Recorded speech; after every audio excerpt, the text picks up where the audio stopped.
महाराज की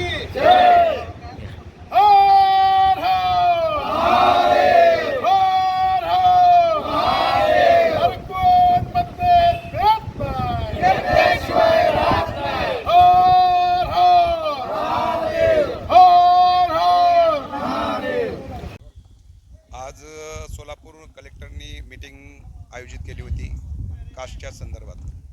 तर meeting positive झालेली आहे, परंतु पाठीमागे 27 तारखेला जी मीटिंग ठेवली होती मुख्यमंत्र्यांनी, आदिवासी 25 आमदारांनी दबाव आणून आमच्या OTSP क्षेत्रातील लोकांना जो न्याय मिळणार होता त्या न्यायापासून या आदिवासी क्षेत्रातील जे 25 आमदार आहेत त्यांनी मुख्यमंत्र्यांवर दबाव आणून ती मीटिंग कॅन्सल केली. परंतु मुख्यमंत्र्यांना आणि उपमुख्यमंत्र्यांना दोन्ही आमचं सांगणं आहे की साहेब, आम्ही इथे 80 लाखाच्या आसपास आहोत OTSPमध्ये पण, आणि जर तुम्हाला त्या 25 आमदाराचं ऐकून जर इतर 31 जिल्ह्यामधील महादेव कोळी समाजाला जर न्याय द्यायचा नसेल तर येणाऱ्या विधानसभेमध्ये तुमचे 50 आमदार आम्ही पाडल्याशिवाय राहणार नाहीत.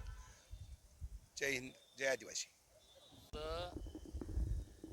महाराष्ट्र राज्यामध्ये कोळी समाजाला 2 विभागामध्ये विभागून आमच्या जातीवर अन्याय केला गेलेला आहे.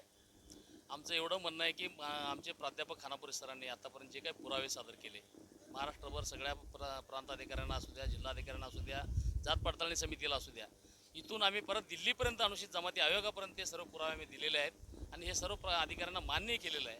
आणि आम्हाला न्याय न मिळाल्यामुळे गेल्या लोकसभेला आम्ही ह्या ठिकाणी राजकारत्यांना दाखवून दिलेलं आहे की व लोकशाही मार्गाने आमचा एक मताचा अधिकार आम्ही तुम्हाला दाखवू शकतो. जर आम्हाला येत्या विधानसभेच्या आतमध्ये जर कोळी समाजाला अनुसूचित जमातीचा दर्जा योग्य पद्धतीने दिला गेला नाही, जे योग्य आहे, जे कायदेशीर आहे ते आम्हाला हवं आहे, जर नाही मिळालं तर येत्या विधानसभेला देखील आमचा पूर्ण कोळी समाज महाराष्ट्रात एकवट होऊन जे आमच्या विरोधामध्ये त्या ठिकाणी आम्हाला विधानसभेमध्ये विरोध करतील आमच्या कायदेशीर बाबीबाबत, त्यांना आम्ही विरोध करून 100% आम्ही त्यांना पराभवाचा रस्ता दाखवू, एवढंच आम्ही आज जाहीर करतो. गेल्या अनेक वर्षापासून आदिवासी कोळी समाज, महादेव कोळी समाज आपल्या न्याय हक्कासाठी लढतोय, पण घटनेप्रमाणे आम्हाला न्याय काही मिळत नाही. मग आता येणारी आषाढी वारी जी आहे ती सगळ्यात महत्त्वाची आहे. आम्ही आत्ता जिल्हाधिकारी सकारात्मक आमची चर्चा झाली, पण अशा चर्चा खूप वेळा झाल्या. मग आता आम्ही असं ठरवलंय की महाराष्ट्राचे मुख्यमंत्री या पंढरपूरच्या पांडुरंगाची महापूजा करायला येणार आहेत. ती महापूजा आम्ही पूर्ण महाराष्ट्रातले कोळी समाज गोळा करून रोखणार आहे. आणि जिथं भीमा नदीचा उगम होतो त्या उगमापासून ते शेवटपर्यंत महाराष्ट्राचे मुख्यमंत्र्याचे पुतळे, उपमुख्यमंत्र्याचे पुतळे आणि आदिवासी मंत्र्यांचे पुतळे आम्ही चंद्रभागेच्या पात्रामध्ये सुरुवातीपासून बुडवत राहू आणि आमचं आंदोलन असं चालू राहणार आहे. आणि ह्या आषाढीच्या आत जसं मराठा समाजाला न्याय देता, इतर समाजाला न्याय देता, तसाच कोळी समाजाला, आदिवासी महादेव कोळ्याला न्याय नाही दिला तर आम्ही महापूजा होऊ देणार नाही.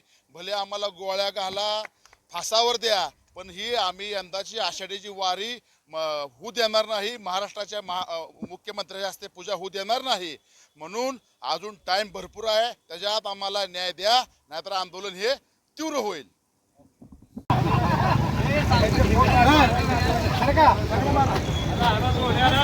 ज्या बैलाला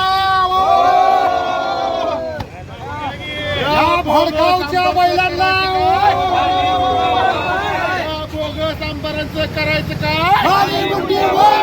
अरे कोण म्हणते भेट नाही, घेतल्याशिवाय राहत नाही, आदिवासी एकटीचा विजय असो. अरे या बोगस आमदारांचं करायचं काय? अरे या बोगस आमदारांचं करायचं काय? घेतल्याशिवाय राहत नाही. अरे महाराष्ट्र आमच्या हक्काचा नाही, पुण्याच्या बापाचा. अरे महाराष्ट्र आमच्या हक्काचा नाही, पुण्याच्या बापाचा.